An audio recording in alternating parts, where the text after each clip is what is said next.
Apparemment, pour être au maximum de sa beauté, il faut faire son make-up par rapport à son âge. J'en ai 27 et j'ai eu cette photo, ce make-up. Donc on va faire par rapport à ça. Pour le teint, je vais pas en faire tout mettre, c'est pas très couvrant, donc je vais mettre celui-là de L'Oréal Paris. Et ce qui m'arrange très fortement dans ce make-up, c'est qu'il est très chaud. J'adore les make-up chauds. En tout cas, c'est ce qui me va le mieux au teint. Je trouve que globalement, elle a pas une couvrance de fou non plus sur le visage, c'est très naturel, donc je vais rester comme ça. Là, je vais mettre un anti-cerne pour annuler la couleur de mes cernes. Alors, de base, je mets un anti-cerne plus clair que ma couleur de peau, mais là, c'est clairement la même couleur que tout son teint. Du coup, je vais mettre quelque chose qui matche avec mon teint. En fait, moi, j'aime bien illuminer mon dessous des yeux. On va passer aux yeux et je trouve que la couleur qui se rapproche le plus, c'est celle-là, cacao de la palette Formie. Très simple, je vais en mettre sur toute ma paupière mobile. Et contrairement à ce que je fais d'habitude, j'aime bien étirer le fard à paupières, mais là, je vais le laisser en forme de rond. Je vais prendre un pinceau propre pour blender les côtés. Les sourcils, rien de spécial, je vais juste les remplir. La différence entre des sourcils pas faits et des sourcils faits. Ensuite, pour le bronzer, elle a quelque chose d'assez chaud, je trouve. Donc, je vais prendre celui-là de Patrick Ta. Et je trouve qu'elle a pas mal de bronzer. J'ai tellement confiance en ce make-up. Et je trouve qu'il y a du bronzer sur tout le nez. Pour le blush, je trouve qu'elle a du rose, mais en même temps, elle a du orange. Donc, je vais mettre du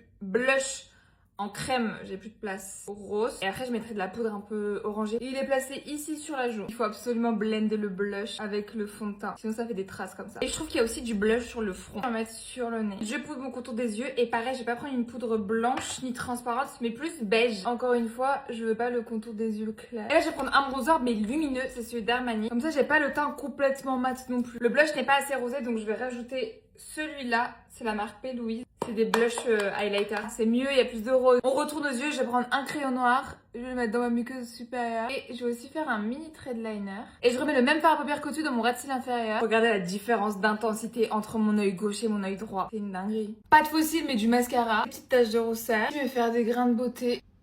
Je prends du crayon marron. Je vais contourer mes lèvres. Un peu avec mon doigt. Et je finis avec ce rouge à lèvres de chez Sephora qui est assez froid. Et voilà le make-up final. Oh my god, ça change de ouf. Je dirais une autre personne, non? Je me reconnais pas limite. Par contre, j'aime beaucoup le résultat, hein, au point de le faire très souvent.